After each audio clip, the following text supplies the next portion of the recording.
I'm gonna try to do this with my glasses off. Did you say try to do it without your glasses? Yeah, I'm gonna try to do it without my glasses. Everything's so blurry. Eric's never looked better. Yeah, exactly. He looks fantastic. He's the eye candy. Yeah, I'm gonna. So first day, how was your weekend? You told me you went golfing, Eric? Yeah, actually, I did. It was fantastic. I had a normal day. The only difference was they made us all drive our own carts. So we all got our own little race car, but it was good. It was a normal day. Everybody's social distance, but hey, we're all doing our own thing out there. Everybody's hitting their balls their own way. So it was nice. It was a nice sunny day. Awesome. Everybody's hitting their balls. Yep. Up in Rochester, just walking around with clubs. Bill, I'm glad you logged in through a second one for no reason. Yeah. No, I had told you I was having some technical issues. Bill's got all the screens open. Yeah. What's up, Bill? So, Brent, what did you do this weekend? What did I do this weekend? Lisa and I, it's a really cool story. So Lisa and I, we celebrated our 1-year anniversary.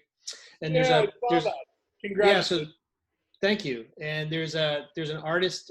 So in Lisa's den, she's got this huge painting on one of the walls by an artist named Lori Mirabelli. And Lori's an abstract painter, abstract artist. And some of her things, Mad Men, actually, there was a scene in Mad Men where one of her paintings is featured in one of the episodes. So she's got some notoriety, and her stuff is really just awesome.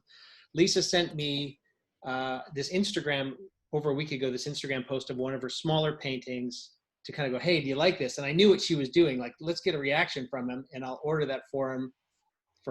I'll get that for him for an anniversary present. I immediately contacted the artist and said, this woman's going to reach out to you about buying this painting. Don't let her. I'll pay you. I'll give you the deposit right now. So, and lo and behold, Lori DM'd me back and said, yeah, Lisa's Amy Dalla account's trying to buy this painting. And so Lori gave her this line about, there's a bundle buyer that wanted the piece, and they did submit their deposit. So I'm terribly sorry. I thought I had it available, but I don't. And I thought that would maybe deter Lisa, but it didn't. She got back in touch with Lori, and on Friday we went out. We had to pick up some things, and I said, oh, I've got to, I got her a new phone for her anniversary to kind of swerve her to think, okay, I got her a phone. And so we go out to run some errands, and we pull into the back of the studio to Lori's building, and Lisa starts giggling, and I'm thinking, oh, okay, she did get me a painting from Lori as well. And so we come to the back, and Lori comes out. I didn't tell Lori that I'll have Lisa in the car with me. So Lisa pops out of the car, and Lori starts hysterically laughing, goes back inside, and comes out with 2 paintings. So there's the painting that I bought for Lisa, that Lisa loves. But then Lori hands me this canvas and goes, I painted this for you. That's awesome. So she and Lisa worked, Lisa kind of gave her my background and my backstory.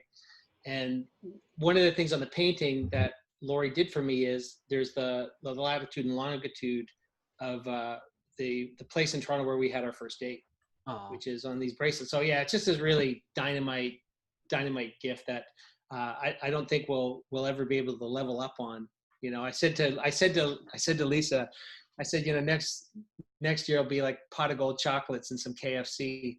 Pot of gold chocolates are these awful Canadian box dark chocolates that are terrible. I said that's all we could probably get. So, but it was a really killer weekend for that. So we had a very nice weekend. That's it for me. That's my story. No, it's really good. Hey, congratulations. Those of us that care about you came up to Toronto for your birthday last year, and were able to meet her. And she's a tremendous slouch. She is a tremendous slouch, but we like her nonetheless. She's great. Exactly. So I'll say Eric is now out because the over under was a year. He took the under. So, well, there you go. Well, it's been could have gone any way after the last few years. So. So Bill, you do anything special? Pass. Okay, great. So no, I did. I want to say that I actually thought about the positives that's happened this weekend. I'll get it out there. My 0-turn radius lawnmower nuked the engine, so I'm not pleased about that. So I spent about 6 hours tinkering with that. and that's good, like a 4-digit repair cost. So outside of that, though, I was glued to SpaceX TV. So I know that we're not supposed to talk about space, but that's why I brought my kids in, watched the launch, watched the docking, listened to all the banter back and forth. And I was trying to explain to my kids, it's the first time, or the second time I should say, in my lifetime that I actually saw. I saw the original space shuttle launch, and I saw this. Like, this is how infrequently it happens when something like this happens. So I wanted to try to make a family moment out of it. So we can see rockets go up from our backyard, and we walk out at the end of our drive. Stop bragging, Joe.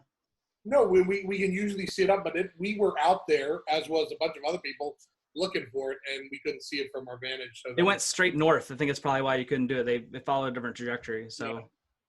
Thanks, Elon Musk.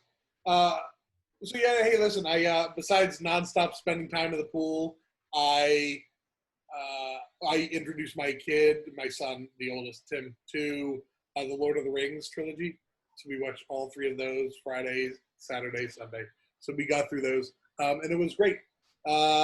So real quick, and again, first of all, I will just go through the introduction, and then I just want to touch on something that's a callback and lead us into our topic for the day.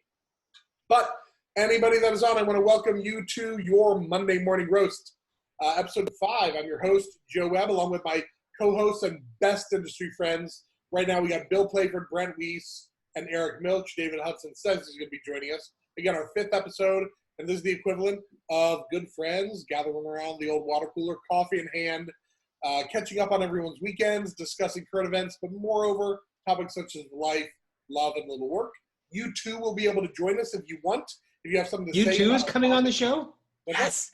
Just like Apple. Yes, U2. We got U2 on the show today, the whole band. If you do, no, I would never allow them on there. Bono is a sack.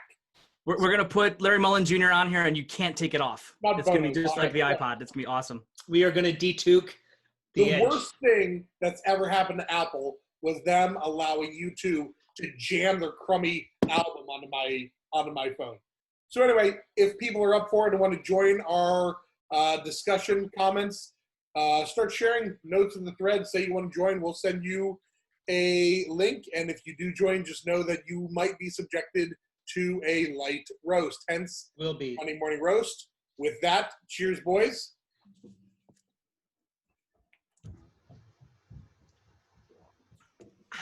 So, I wanted to touch really quickly on something that Eric said. We were talking about, he said, Eric, you said how people are bad. The way you know whether or not somebody is bad is if they return their shopping cart, correct? Yeah, that's my first litmus test.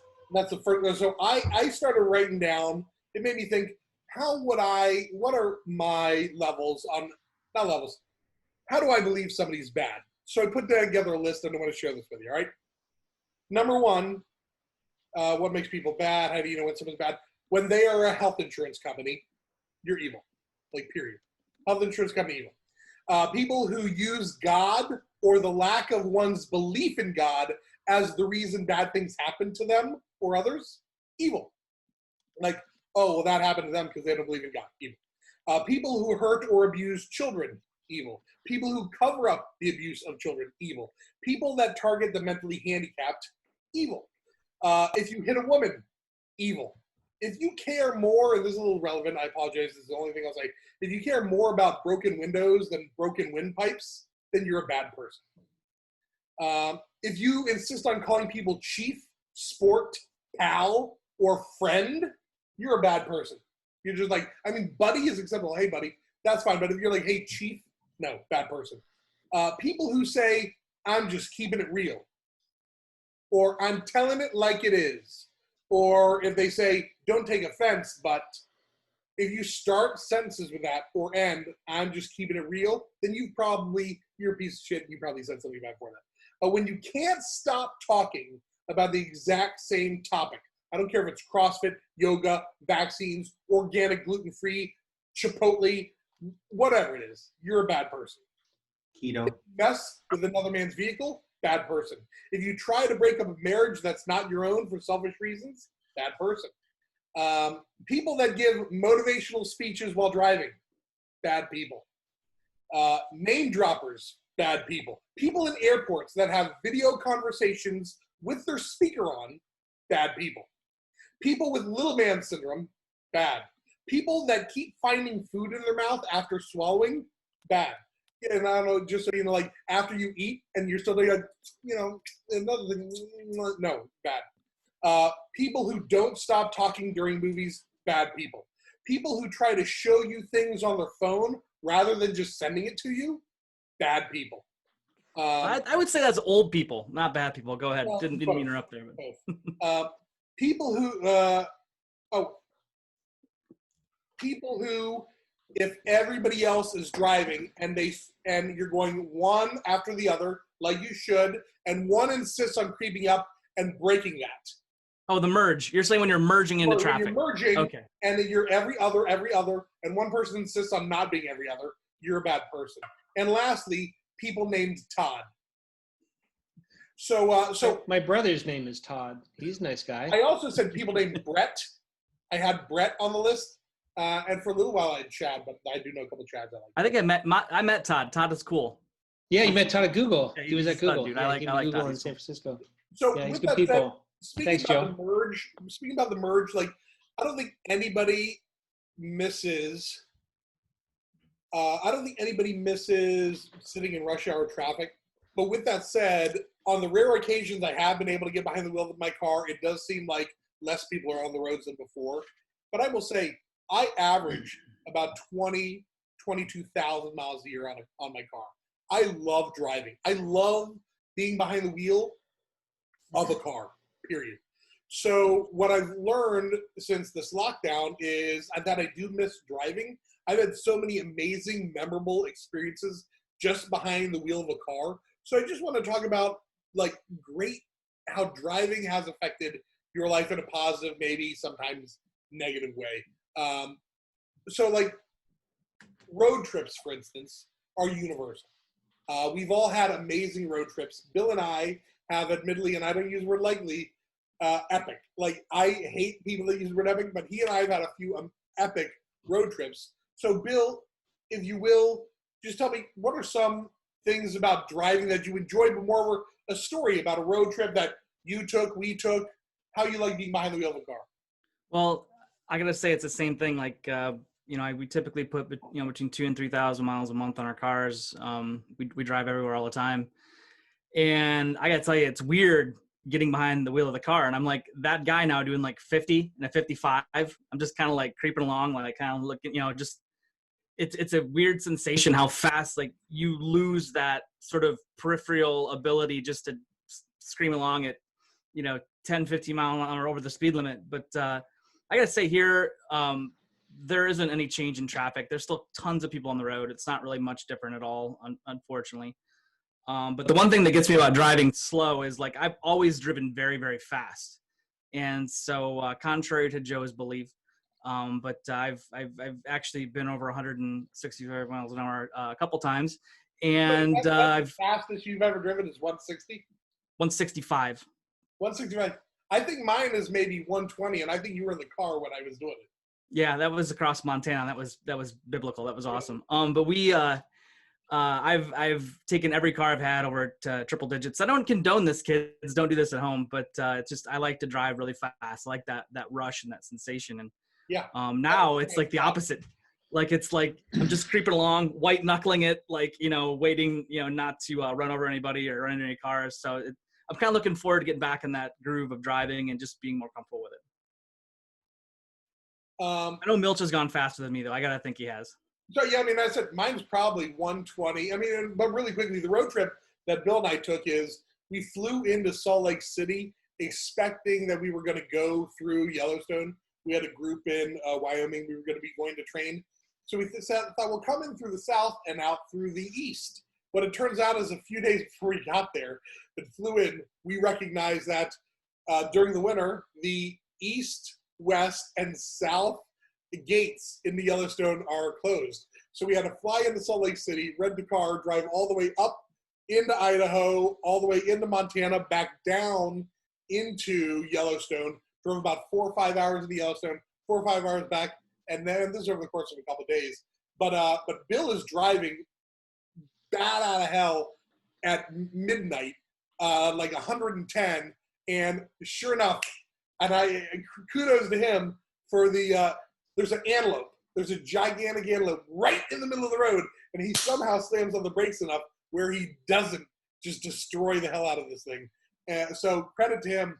But we got in pitch black into this log cabin, and the next morning we opened up a window, and there's like 1,000 elk just walking along this plain in this mountain. But it takes a lot of strength to shortstop Joe. I'm just gonna tell you guys that, okay? It's a lot of arm strength, okay? But I will say, like Eric, you race cars. What's the fastest you've gone? Well, actually, on the track, it's not as fast as you'd think because you don't get that much time to hit max velocity and top speed. But on just regular roads, expressways, back roads, 170 plus. Oh, Dick, you beat me. Okay, I knew you would. So, but you got it. And do you have a middle-engine Corvette now? Did you pick that up? No. It's not in yet. Sore spot. Not yet. But no, it's between myself and in riding in other people's cars. 170 plus, easy. It's awesome. It doesn't scare me. I am terrified of motorcycles, though. I wouldn't do it on a motorcycle. I've always said I wouldn't get a motorcycle because I'm too addicted to the speed part of it, and I don't have the control. And I would probably want to push it, so I just don't do it. I just don't get it. Motorcycles are death traps, in my opinion. Like, I don't want one. I don't want to get Hudson. on one. They're dangerous. And listen, there's a difference between Harley riders and like crotch rockets. Because in Chicago, you'll be sitting in rush hour traffic, and you'll see these crotch rocket kids burning right up the middle, up along the lines in between cars at 115, 120, not giving a second's chance. And if I just owned a beater and wanted to teach somebody a lesson, I'd kick open the door as fast as I could and just end somebody's day. So add that to the bad people list. You did more than that. There's a guy who went to like motorcycles. To Eric's point about motorcycles, I don't think it's necessarily, what kind you ride. Yeah, the guys on the rockets kind of ride definitely a bit more aggressively, but I've heard from friends that ride and who have started to ride because you're trained a different way now. And a friend who has learned to ride a motorcycle was told, always look into the cars that you're driving by, like be more aware of what's going on. And they said they've seen more people, phones in hand, distracted driving now than ever. And there's a guy I went to college with, Mike, who just got in a really bad accident. I don't know if he caused it. He was on his bike. I don't know if the driver caused it, but yeah, it's going to be like, facial reconstructive surgery. Like a lot of his teeth were knocked out. Probably has to learn to walk a little bit again. Like I think, I think there's people who've ridden bikes their whole lives, and that's a different kind of rider for sure. And but I know I don't know if it really matters or not. I've heard of, stories of like, Clint Burns' old business partner had a horrendous accident. He just never made it to where he was supposed to go. And he'd ridden bikes all his life. And I think that was the thing that Clint stopped riding bikes after that. Like I know of people that stopped riding bikes due to the fact that people they know either got killed or in really serious accidents. So I've never met anybody that owns a motorcycle that hasn't gotten in a pretty significant accident. And even my cousin, wealthy dude, built like a brick shit house, and like 6'5" muscle man, was sitting on his bike, not doing anything wrong, just ready to pull out of a like grocery store parking lot or something onto a street, and a car, not paying attention, a woman jumped the curb, hit him, and he loses his leg and like a lot of the functionality in one of his arms, and just for no reason. He was following the rules. Just somebody hit you. You're too open when that being said. So yeah. That's it. So we're talking about driving. Dave. Hey, Dave, thanks for joining us. Oh, hey, Dave Hudson, right? Yes. We woke him up this morning, apparently. He had a really long pee break before the show. He's just trying to shaking a little bit. Just a little bit. I've got a prostate issue, so it took a little longer than it should. He left it in the garage and had to go get it. So, Dave, you are probably the only guy that drives almost as much as I do, if not, maybe more, but I don't know, on a given month. You go on these long trips like I have. We were talking last week, that's what reminded me of it, is you said I really miss sort of just being on the open road behind the car. you even will stop and like set up a bed in your Jeep Wrangler, right? And just like sleep. And you don't sleep in your car instead of getting a hotel room. Talk to me about like what that type of just long driving means to you. So, you know, one of the trips that I remember, it was 28 days, 8,300 miles in my Jeep. And it started off, I had a shoot down in Jacksonville where we shot a pretty big project that couple of days. I think shot like 8 videos, I don't know, you know, and really detailed videos. And then you came down to Orlando, right? Yeah, and then we edited for a few days down by you. From there, I drove to, my next destination was New Orleans, and I had a shoot down there. So I did the shoot there. It was a pilot that my friends and I were shooting. So we filmed a few days in New Orleans. From there, I had a speaking engagement in Southern Arizona.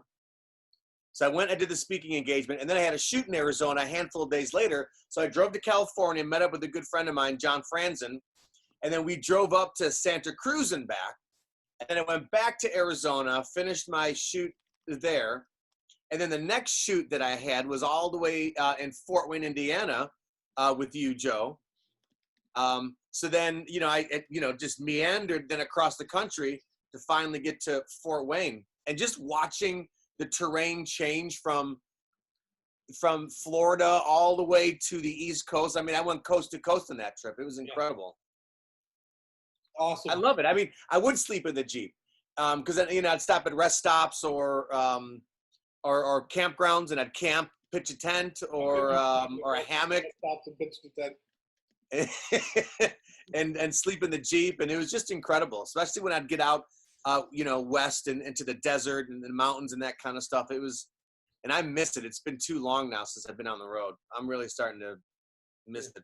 So Brent, like, I know we've all been to Banff together. Well, not Dave, but we've gone to Banff together, and that was a beautiful scenery. I still will say going through Yellowstone with Bill was probably the most majestic drive I've ever had. And with that said, I last year, maybe 2 years ago, went up, flew into LA, and did all the way up PCH, did the whole PCH drive just myself.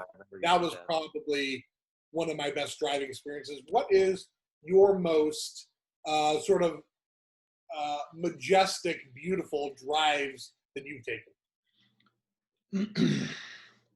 I think the Banff drive that we all did that one year when we went out, Carla, Bill, you, Barry, and I, when we went out to do the show in Banff, that was really killer. And I did that one again with my friend a couple of years later, same show, but we drove out at night, and then we drove all through there while we were out in Banff. We didn't sort of stay in town and just kind of hang out. We got to, you know, just really trucked around. So that's the best drive. Like, honestly, like for the most part, I hate road trips because I hate them for the drive back. Like, I like going somewhere. Mm-hmm. I hate having to go all the way back. You know, like if I could rent a car one way and drop it where I was and like maybe fly back, I would be much happier. You actually can't. Because I live in Toronto, so I live in like some of the world's shittiest traffic. And when you commute for 10 plus years in Toronto traffic, like if I don't really have to drive, like it's okay if you're driving with someone who's like engaging and you got good company and it makes it worthwhile. But I've done lots of different long hauls, you know, when you're on your own, or, you know, even driving back from Detroit late up to Toronto, it's like 4 or 5 hours in total, but it's a long, empty, flat, boring drive. Like Bill knows the drive. It's god awful. So I think that spot though, between like London and Toronto, there's some cool scenery there though. I mean, like there is, but then you get south of London to Windsor and you want to blow your brains out. But the coolest, like you guys are all talking about like flat out driving fast. Like I'm not that guy. Like I'm not. The only time I ever really like hauled ass was I drove F4. I drove F2000 series race cars. So there's a small open wheels, right? Drove those for several years. That they were fun. And then I drove the Hot Wheels. I worked on Hot Wheels for a long time. So I worked on the Hot Wheels account up here. So they called me one day and said, "Hey, do you want to come out to the Mossport Oval and drive the Hot Wheels NASCAR?" I was like, "Yeah, I do." that was, that was awesome. Like Eric said, like when you're actually driving those performance vehicles in tracks, you have straightaways and different things where you can open it up. But my only real cool story is about driving that the Banff stuff, but driving NASCAR, they got this kill switch in the cockpit, and because the physics of the car when you're coming around the last corner, the physics of the car, if you're moving too fast through it, the whole car, whether you like it or not, will pull itself into the wall. Like it will just take you into the wall. And so they said, if at any time you're coming around the last corner, if you're coming too fast, you're going to feel like the car's going to move and you're going to have nothing to do with it. You got to hit this button.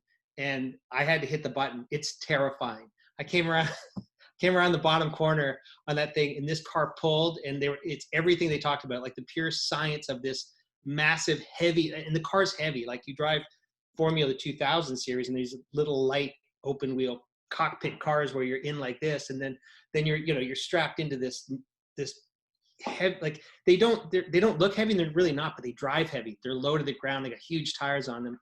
This thing started to pull, and it was terrifying, like absolutely terrifying. So I'm not a car guy, and I know Bill's like the F1 fan, but being able to drive cars like that was kind of cool. The best Brent story I got though still is sorry. What's that? What happens when you press that kill switch? What is it? It kills the whole car just shuts down. Yeah, it kills everything. The whole car just completely shuts down. You just roll out. It kills one person somewhere in the world you don't know. Yeah. There's a guy in Papua New Guinea. All the lights in his house turn on. The car stops. It just collapses on him. What the fuck? Again? Yeah. And then the pit crew comes out. They roll you back into the pit. They start you back up, and away you go. They just let me drive as much as I want. Wow, that's so. Yeah. Now the best Brent driving story I have though still is the Canadian S turn. That was Lake Louise. Yeah. We drove to Lake Louise when we were up on that same Banff trip, right? And so it's Brent, my wife, and Barry, business partner. So we drove to Lake Louise. We're all wearing like flip-flops, t-shirts. We drive up from Banff, which is beautiful. It's like probably 65 degrees or so. Really nice. Lake Louise. There's like 18 inches of snow on the ground. Ice on the lake. Yeah, when we're having the lake still frozen. We're walking around in snow in flip-flops. And so this parking lot's the size like a soccer stadium. And Brent's like weaving around the parking lot trying to find an exit. And he coined the term Canadian S-turn. Yeah, we're just moving around all these cars. It took us forever to get out, and Carla lost her patience. I had to tell her, this is Canadian S-turn. It's the way you get out. So Eric, Brent was talking about something that's, a scary situation he had in a car. Tell me, and I know the story you're going to share, but tell me something traumatic or scary that happened to you while you were driving. Yeah, the worst thing that you could possibly imagine. My wife, Susan, died in the car. She had a heart attack while we were driving. She was, it was on Route 15, right past Bucknell University main entrance. And she was talking about how she was tired. She'd been complaining about a pain in her back or her shoulder. We had just got back from Mexico about 30 days prior to that. And then we had chalked it up to a pinched nerve. And she said, I'm going to take a nap. And like that, all of a sudden I'm driving and we were in the vet. And all of a sudden I heard what sounded like snoring. And what it actually was like her gurgling of her last breaths. And then I looked over and jokingly, I just poked her. And I was like, are you serious? You're snoring already? You fell asleep that fast? And then when I poked her, she just slumped even further. And I just started freaking out. And I was it's a four lane with a median. And I just downshifted and spun out into a side parking lot and just like fishtailed it out, jumped out of the car, pulled her out, started doing CPR and called 911. And luckily they showed up, did everything, and they were able to get a heartbeat back there right on the ground. And then they took her back to the hospital. So. And did you just follow them to the hospital? Actually, it's funny you say that. They pulled me aside and said, okay, we're putting her in. We need you to follow behind us. And then we'll show you where to go. And the guy said, okay, why don't you go get in your car? And I was just completely out of my mind. I said, okay, fine. I actually got in my car and I spun out and then I just left and I took off down Route 15. Never saw her again. Never Yeah. saw Yeah. I drove. I didn't Yeah. want to see her. I took off. I didn't know what was going on, and I couldn't think straight. I didn't know what to do. And then like I said, I got in the car. I blasted down. It's like 45-mile-an-hour road. I remember I was just watching the gauges, and I hit easily like a 120 on that Route 15 stretch. The hospital was like a mile down the road, and then I got there. Same thing. I just pulled right up. I jumped out of the car. It was still on. My door was open. I ran right into the front, and I was like, "Where's my wife?" She just had a heart attack. They said they were bringing her. You And beat there, it. yeah, I mean, the ambulance hadn't even gotten there yet. And then I just stood there, and they're like, "Oh, no, you're here too early. We just got the call. They said they're coming." And so I had to go out, move my car. I was just, but yeah, that's the most traumatic thing that's ever happened to me in a car. So Yeah, dude, I gotta tell you though, when you are looking at a traumatic situation driving, it's so hard. My wife's been in labor a couple times on the way to the hospital. Like, there's like the Fred Flintstone, kind of thing. Everything's okay. My son had a brain bleed actually, and he had to go to the hospital. It's the same thing. I beat the ambulance there, and that's all I could do, not to do like 100 miles an hour the whole way there. And then you just got to sit there and wait. And like, there's never a longer, more quiet, weird wait than just waiting for your loved one to get gurneyed out. It's weird. it was funny after they transferred her to another hospital the next day. It was the same ambulance crew, and they put her in, and the guy came over as I was sitting in the car, and he got out of the front of the ambulance, came back over to me, and literally reached in. He goes, "I remember from yesterday." He goes, "This time you have to follow us. Just stay behind us, and we'll take you there." So There you go. My most traumatic experience was trying to get Joe and his luggage in my Scion IQ last summer. That Worked. was we figured it out. I've squeezed myself into a Fiat once. That's comfortable. I mean, listen, back in the day, when you're growing up, you fit like yourself and 11 friends in like a 60. You know what I mean? Like or a 5-seater. Like everybody's sitting on top of everybody else's lap. It's like a pyramid in there. But those were the days, I mean, I remember, I grew up in Cincinnati, so like riding around on the back of somebody's pickup truck with, no bed cap on was totally fine. Like, nobody cared about that stuff. Standing up in the back of an El Camino. If you saw kids just hanging out in the back of the bed of a car, you'd be like, what the hell are these parents thinking? But not anymore, so it's pretty interesting. So well, that's the weird thing to me, is you hear about kids who don't aspire to drive. And I think that's like, I think for us, like, that's like a rite of passage, right? Like, we couldn't wait. I mean, I don't know about you guys, but I started driving my cousin's car like when I was 14, you know what I mean? Like, I wanted to drive so bad. And I remember like cutting donuts at 14 years old, like just thinking that was the coolest thing ever. But then you talk to these like kids today and you read about it on social media or in the news or whatever, and like, I don't get my driver's license, or I'm 22, I don't have a driver's license. Like, it just seems so foreign and weird to me. Listen, your kids like your cars? I mean, your kids are Lisa's lived downtown her whole life. She's never had a driver's license. That's really amazing. Yeah, Yep. Joe Cooper didn't get his license until he was 20. Yeah, so I was wondering, like, because your kids are older, so do they like cars as much as you like cars? Parker does. He's 24, but Cooper didn't. And Cooper had a reason, though. He was little, and Susan got into an accident in one of our cars with the boys in the back seat one morning, and that affected him real bad. They were all good, no injuries or anything, thankfully, but just the experience. He was at that right age. It just stuck with him, and he always just said he was afraid of it. He didn't really enjoy riding with me when I would rip around in my car, but Parker loved it, but Cooper did not so much. So I remember, now that you talk about that, like driving with my dad, and it was going to be my birthday the next day. I was a kid, and my mom said to my dad, like, do you have cupcakes to take to a school or something?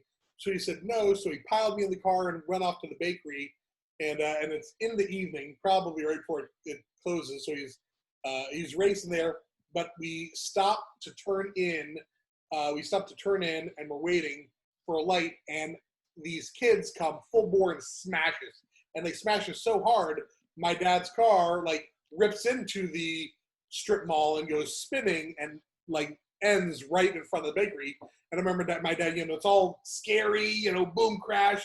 And my dad looks at me and the bakery's right in front of us. And he's like, closed, but like, just the fact that it didn't worry him. But then to screw with me, like the cops came and there were these young kids who were like maybe 17, 18 or whatever that were getting tickets, and my dad talked to them. But my dad comes up to me just to mess with me. And he's like, yeah, so I'm getting arrested and they're taking me to jail. So you just stay here in the car overnight. I'll be back to get you in the morning. Don't worry, And he like the whole time is every time the cop would turn his head, my dad would be like, take me. Like I was so scared, like traumatic, so scared, thinking that this car accident for some reason was his fault, and I was going to spend all night in a car. But that's being raised. It's like that episode of Arrested Development where the guy with no arm always would pop out. Yeah, Joe, you were talking about driving times though. I can't do long trips. Like 4 hours or so is my limit. Yeah. Maybe What? 3.5. Yeah, I can't Yeah. do that. I don't. I'm with Eric. I just don't. And I like Brent's philosophy. Go one way, fly back. That's a great way to do it. I remember once I drove from Chicago to Cincinnati to Miami, Florida without stopping. I mean, without stopping. Dude, you drove last year. You did that long haul last year to get to Toronto because of the flight thing. Yeah. So you drove from the Carolinas. I was trying to fly to Toronto, A, for Brent's birthday, but B, most specifically, to speak at an event. And we get to Charlotte, and I'm waiting, and it's like noon, and I'm supposed to speak the next day at like, noon or 1 or something like that, 3. And then the flight, we get on the flight, it takes off, and then it comes right back down, which is scary in its own right. And then we wait for an hour, and then they're like, okay, deboard, we'll see if we can get off the ground. And then it started raining, lightning, all this stuff, and then they canceled all flights. They said the next time they get me out is Thursday. And it's Tuesday, and I'm supposed to be speaking Wednesday. So I'm sitting there on this long, long line of everybody trying to figure out their flights, and I just figured, I'm in Charlotte, North Carolina. What type of drive is that to Toronto? And and I don't know why. I just didn't want to hang out in the airport. I didn't want to hang out in a hotel. So I just, who cares? I had my backpack. I went and I talked to them about the options. I found a rental car agency just with one Canadian vehicle down in Charlotte, and I rented it one way. And then I had to wait 3 hours for them to get my bag off the plane. I got the bag. I left at 5 p.m. I had 14 hours. No, I had 16 hours to drive 14 hours. So Drive 14 hours and get across the border. Get across customs. And get across the border. But I did in West Virginia. And the whole time, though, I was never tired. I was like, I'm going to do this to prove I can do it. I'm going to prove I can do it to myself. I don't care. So I stopped in West Virginia, and I got a hotel room, no joke, that I slept in for about an hour and a half. I got up, boom, hour and a half, clothes on my back, doesn't matter, get in the car, and I kept driving and got through security, and Canadian security hates me. They always stop me. They keep me there customs for 45 minutes at all times. They just hate me. But as soon as I get up there, I'm like, well, here to see Brent Wees. I'm like, oh, yeah, Brent. I'm like, it's his birthday. Oh, yeah, come on through. It really was. I never said it was working. I just said I'm there to hang out with a friend for his birthday. They're like, oh, yeah, go. That was like divine intercession session. That's what that was. The whole time he's texting me. The whole time he's there, and the event starts, and Joe and I are co-presenting together. And I'm like, he's gonna get here or he's not. And Joe, blows through the door of this place, literally as it's starting. Like and then you can see the exhaustion just just pour down over him. Like the minute we sit down, Joe's like done, and he did it. He drove for 14 hours. I still crushed that presentation. But it was okay. It was exhilarating. It was fun. It was fun. It was fun. I did 24 straight hours, and I'm not any Cannonball Run style guy. But I did 24. I had Chicago to Cincinnati to Miami, not stopping. And I remember going through the Smokies, really trying to, keep myself awake at all costs. And no, I'd never do it. It is brutal. You guys listen to music? Do you guys listen to podcasts? What? Music, but I want to know what Dave's longest stint was. What's your longest drive, Dave, from point to point? I can't remember the points. It was when I was driving, from east to west. I think I put in a 17-hour day. I think 17 is my limit, and that was a lot. Oh, yeah, okay. So I had a shoot in Lubbock, Texas, and I drove straight from Chicago to Lubbock because it came out last minute. I couldn't afford a ticket because it was just out of the range for the job to even be worth it. So I did a 24-hour drive to Lubbock, Texas. That was crazy. That's insane. I did Fort Worth to Hillsdale, Michigan, which is, it's saying about 17 hours straight, nonstop, and just to get gas and let my water down, and it was brutal, but fun at the same time. It's a mission. Yeah, my youngest brother did that. The only person I know that's done that sort of epic drive was my youngest brother and his friend. He was moving, going to San Diego, back to San Diego. He'd come up, but he drove with his friend, or took a car, one of the family cars, back to San Diego. But they drove from Toronto to San Diego straight. They just switch. They would pull over and switch. The other guy would sleep. The other guy would drive. They did a straight drive, Toronto to San Diego. It's like never. You could smash me upside the head with a shovel. How far is that, by the way? It's at least 17 miles. 17? Toronto 17 miles? 17 hours? Joe, how far is that? I don't know. I don't have it up on my transportation mapping screen. I can't go those long distances because I can't think. I don't like how my mind. Let's see. It's cross-continental travel, so it's long. But going on those long cruises, though, Bill, those long drives, my mind just races too much, and that's why I love the difference when you're on the racetrack. Those races are 2-hour stints in an 8-hour endurance race. So when you're in the car like that, when you're driving around town, or just when you're going on a long trip, you just think about too much stuff. Doesn't matter who you're with, but on the track for 2 hours straight, you can't think of anything else other than just don't crash. That's it. Right. I'm not thinking about, do I need to go to the store? Do I got to pay this bill? Or, it's just, you can't think about that stuff. And it's so refreshing. There's some podcasts I can't listen to on long drives. What? I was just going to ask, have you been in any bad accidents? On the track? No, just driving. Just in general? No, not me. The only one I did was in high school. I was in the school parking lot in my mom's Ford LTD, rear-wheel drive. And directly behind me, there was an open space between two cars. And I hammered it. I neutral dropped it out backwards. And I took the entire right side of my English teacher's car off with the back bumper with the Ford LTD. That's quick question. As bad as it got for me. Why does Brent now his name say Relax David? Am I too intense today? I don't get it. I think it's because you're not intense enough. I don't know. Yeah. Too intense for you? He just froze. I don't know why. It's being called out. I don't know why. Obviously, I was in a real bad car accident. I was in a real bad car accident my freshman year and my senior year in high school. That took me out of literally the entire first semester. I was in ICU for 3 weeks, I think it was. Maybe more. No, sorry. I was in ICU for 6 or 7 days, and I was in the hospital for 33, 34 days, something like that. But that I think I broke all my ribs. I broke a wrist or a forearm or an arm or something like that. But I had both lungs collapsed. I lost my kidney, so they had to take out I lost a kidney. I lost the spleen, partial hearing loss in the left ear, ruptured diaphragm, torn colon.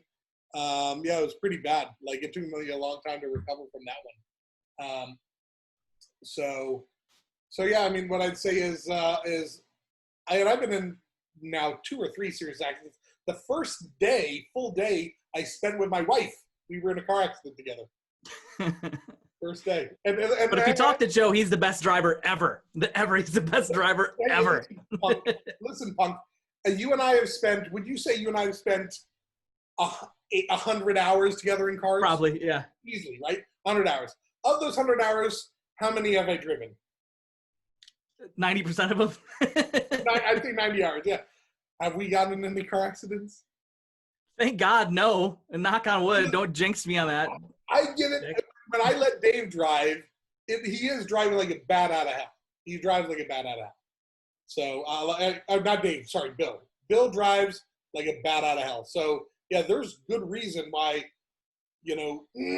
like, there's no. Well, see, no, I don't think I do. Not you drive like 85 and a 65 routinely. I typically am a 10 to 15 over kind of guy. I don't routinely. By the I'll way, just go faster. Sandy on. I'm glad that Sandy has Hey! lighting. We're going to be doing an interrogation. Awesome. By the way, did Brent leave and is he joining? I think Zoom. Yeah, where's Brent? He wants to take a drive. I know he was the one you were coming to see, but he just left. So if anybody knows Sandy, she's a superstar that works with organizations for their HR, their human resources departments. So how has driving impacted your life? Like what?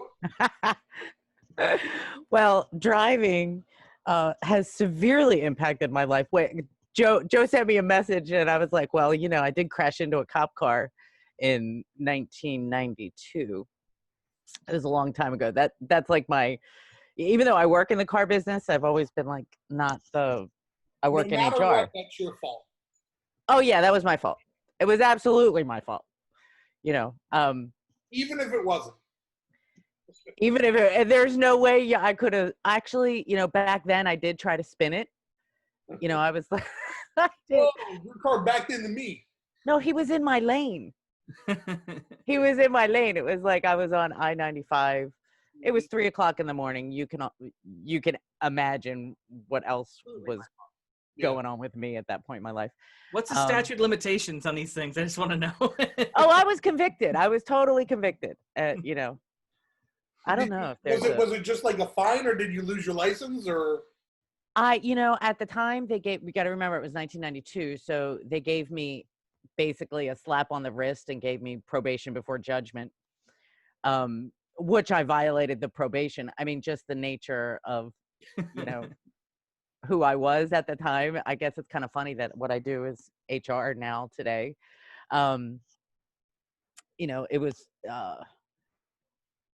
that if I talk more about that, it'll change the whole topic. No. Let me ask you. And where is it you live exactly?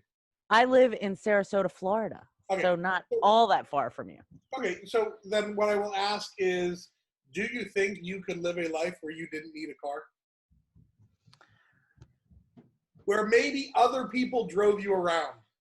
Because Bill and I talk about this. A few years here in Sarasota. I did, because I did eventually lose my license for like 4 years. I didn't have a license. Oh, really? And yeah, and I made use of public transit. I had to get to work. Sometimes it took me an hour and a half to get to work, because in Sarasota it's a small town. But it doesn't have the transit, like pick up drop offs. You had to go down to one place to get to another, instead of just, I can get off of one bus and catch this one and go on my way. So for 4 years, you went without driving, essentially. I did. It was nothing more than an inconvenience. It was nothing more than an inconvenience. And what that was about for me was because I stopped the rationalizing, and that was about taking responsibility for what I did.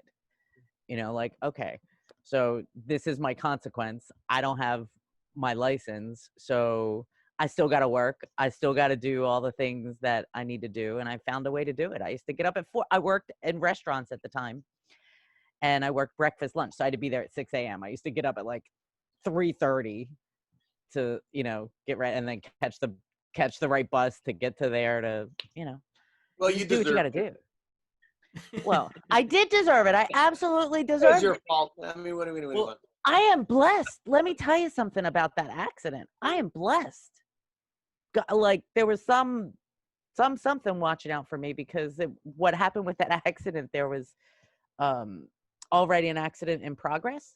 Oh. So there was a police officer out putting flares out behind this other accident. I mean, it's Oh, you'd have it's mowed him down for miraculous sure. that I didn't kill him. Yeah. I And then remember, no, I mean, I remember one time I was driving from one bar to another, and this is in Schaumburg, Dave, and there was a car that some crazy person jumped and smashed and took out in flight the Bahama Breeze sign. So there were a bunch of cops there. So I go and I slow down pretty hard because all of a sudden, like, cops came out and said no one's traveling on the street. So I slowed down, and a car behind me smashed into me, completely totaled. But it happened right in front of cops, so it wasn't even a question on whose fault it was. But I mean, that was a big accident where it happened right in front of cops. So Nick Tahoe's sign.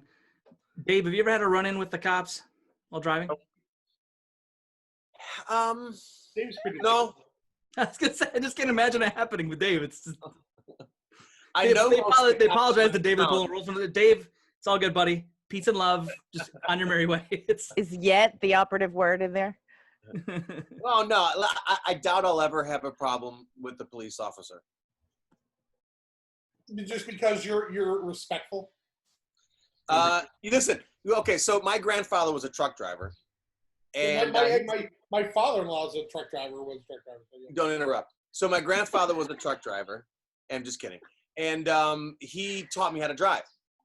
So one of my first big experiences on the open road was we were driving to Colorado, and so he taught me how to drive. And he's 90. He'd be 91 here in about a month. And he would always say that I was the best driver in the family. And my friends and family still kind of make fun of me because I'm all about the speed limit. Even when I'm like open road and I'm cruise control and I'm on the speed limit. And I really kind of pay attention. I really respect the road. You know, Dave, High praise. He's filming videos all the time while driving. I'll do that. signs with a black border around them. Yeah. Hi, Brent. That's optional. Hey, Sandy, are you daytiming or what is it, moonlighting as an Avon operator there with your headset? What's That's going on hilarious. No, well, what's going on here is there? that You landing a tried- plane? it's me being helpful. No, I wish I were, right. This is the only one that works for me. Sounds good. Like, and that's what somebody else told me. I did a webinar and somebody was like, what was that headset? Because you sounded so clear. And I was like, it's this thing that I've had for, I don't know, Logitech for 100 years. But, When she was a Bell operator. but it's actually more about my daughter. Patch so- me through to Toledo 47.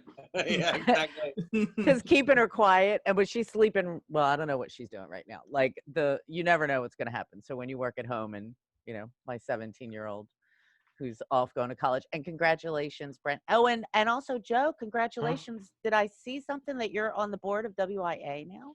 I was. They reposted that, but I was on the board about a year and a half ago. That's what I was like. It's just evergreen. It's an evergreen post, right? Exactly. They're just evergreen. Was it a memory?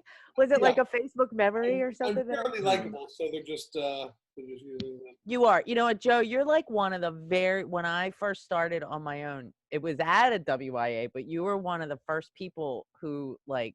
With testicles? Sorry. No, I've been in automotive, but he was one of the first ones that said, "Hey, come into the group," and introduced me to people and invited me to like a thing, and I started. I do not want you spreading rumors that I'm a nice person, Sandy. You not. Okay, I'll try. I mean, Yeah. but it really is true. So anyway, well, here, listen. We appreciate you being on. I want to thank you for being able to find Roz's from Monsters Inc.'s glasses.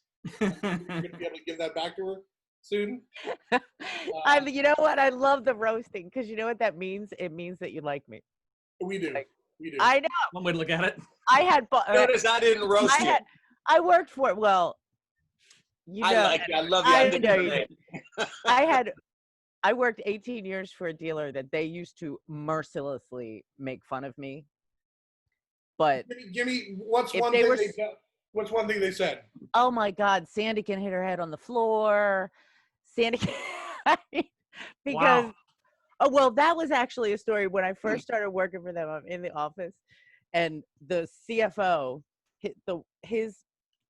I was carrying paper, So this was in 1998. I had big wide leg pants on with a cuff.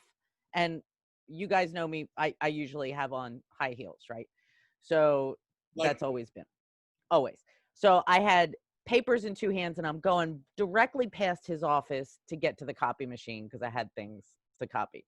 And my heel got caught in my cuff and boom, down I went, like right in front of his door. Right in front of his door. They never ever let me live it down. But what I got to know about that is that like the ribbing, they're super, super polite to people that they don't really like all that much. We tease because we love, unless it's some other people who've been on the show in the past, and then we do PMD. But, all right, you guys, you have. Want to say goodbye to this dehydrated circus peanut before we let her go? Dehydrated circus peanut. She's got a hit to call it of the John Wick universe. That is hilarious. And I really appreciate you guys. You bring a smile. And you know what I did want to say? There's when you were talking about the bad people, good people. Sure. And I put in the comments, my new favorite book is The No Asshole Rule. And there's like a 2-step test to know. And the second part of it, I kind of incorporate into interviews if you can. When we get out of COVID, see how people treat other people, because the one real sign is if somebody in a position of power treats people in a lower position as less than. Oh yeah, without question. Guaranteed asshole. Okay, have a happy day, you guys. Thank you for coming on. bringing me on, Joe. Bye. How's Andy? Talk about a spoiler alert. Jesus Christ. So Brent's ruined for me. Yeah, I know. Well, we don't have to read it now, thank God. Reading's overrated anyways. I mean, Eric only reads his wife's cosmopolitan magazines. You know that. Are you still in the bathroom? Dude, listen, all of our wives. Got the water running all day long. All of our spouses can say that. Like, are you going again? It's like the quid. That's what did I miss? What's that? What did I miss? Try it. Eric can't read. Nothing. Nothing. Oh, no. Where did you go? Someone in the building decided to reset the router. Smart. All right. That was great. Hey guys, listen, I actually had a good time, but there's a lot to go. Like Danny Benitez, and we won't bring him on this week because it's already close to an hour in. But real quick, what was your first car? Dave. Datsun B210, 1982 Datsun B210. That's funny. Datsun. I had a Datsun 200 SX. It was a piece of shit. I loved it. Too embarrassed to mention mine. 4-speed stick, plastic hubcaps. Ford Escort with a Ford Speed Stick. Yours was a Ford Escort, Dave? Yeah, shit brown. And it had like a rattle in the front left tire, so you can tell I was coming from a mile away. It had like, oh man. And not because you were playing really loud ska music, but because of that. And what was yours? The back then it had been some kind of stupid hip hop. What was yours? Who, me? Yeah. Yeah. Okay. Oldsmobile Omega. 1981. What a fucking pile of shit that was. Hold on. I'm going to now. It's ugly. Bill might know this answer, so I don't want him to say it because I've asked it before. But I'm going to share a picture of my car, and my first car, van, wasn't it? and I want you guys to guess what type of vehicle it is. I know the answer, so I can't. Yeah. So you can't do it then. It's a waste. It's a waste. That's all I would say. So can you see That's not your first car. Well, no. Well, this is my first that I actually drove regularly. So my grandfather willed me his '69 Camaro, but I knew Is that a Corsica? I would die in a '69 Camaro. I only drove it a few times, and it was like all stock. It was just the steel color with a black top, and my grandmother sold it then to a collector and gave me a little money from selling it that I used to buy this hunk of shit. or towards it. And then This is going to need some work. my father helped match it. Well, Rough this book. is what happens. This is what accident I was in college, high school, where I hit a big patch. I was going to see the movies with my girlfriend at the time, and then another girl we knew and her boyfriend. So let me flip off that so you can see that. But that is what happens when we're getting on a ramp, and I hit a huge big patch of gravel, and I started turning this way. I overcompensated. I ended up going horizontally across the highway. And a woman, and had she not hit me, I probably would have hit this barrier at the speed I was going and like fallen down in a ravine like 5 stories and died and crashed and burned. But a woman going about 75, boom, hit me right here. And I remember the doors breaking on through to the other side playing, and I remember still singing. I remember people screaming and everything really slow happening. And I remember looking over and everything stopped. And I remember seeing a woman like hunched over like this, just she's about to hit me. And I remember saying, "Oh shit!" And then she hit me, and then obviously we kept tumbling. So we were upside down when they used the jaws of death to pull me out. But that's how I got all the internal injuries from that accident. Is that's what it looks like when somebody hits you and T-bones you at 75. Thankfully, one person walked away fairly good. My girlfriend at the time, I think, had a broken nose or something, and the girl behind me, though. That happened before the accident, though? You told him to turn down the music. It was That is so good, Dave. That is so good. Oh, well, good for you. Good job, Dave. Dave's got it today. That's and the girl behind me, I'll always feel bad for her because she did have like a broken hip and a broken femur, and that's caused her some. Was that the accident that you got all those injuries then, you said? Yeah. Wow. Yeah, I got another real bad one. I got T-boned by my buddy who blew through a stop sign. We were leaving the same place, going to the same place, took 2 different routes. He ran a stop sign, and we were both going, and he T-boned me. And he also sort of saved me because I was strangling and dying, hanging out of the car with the seatbelt. But he was like old country boy, so he always had a knife, and he literally cut the seatbelt off of my neck to get me to breathe again. And I remember being on his lap and him smacking my face going, "Stay with me, Joe, stay with me." That was bad. But so I've been in some accidents, but it's always because I've been hit for the most part. So what kind of car was that, Joe? That was a 1987 Eagle Premier. Ah, okay. 1987 Eagle Premier. Oh, I was so far off with my guess of nothing. Yeah. I said Corsica. Yeah, I know that's not bad. You did say Corsica, full of Corinthian leather. So, hey, listen, at the end, I just want to say that I'm glad I've survived all those accidents so I can go and be here with you guys. As always, you guys keep me safe throughout the week, and then these Monday morning roasts are a real treat. So I hope you guys have I'm sure we'll all text to each other in 5 minutes anyway. But you guys take care. We're not going to talk about movies, Brent? We don't have any time. We ran out of time to talk about movies or fucking space. damn. No, just everyone be nice to each other. Support one another this week. Yep. Yeah, try to be nice, everybody. Give everybody a hug. Thanks to our audience for joining. We appreciate you guys. Yeah, really. We do. We appreciate it. Sandy. Thanks, Sandy. Listen on too. Take Love care, you guys. everybody. Be See you, good. bye.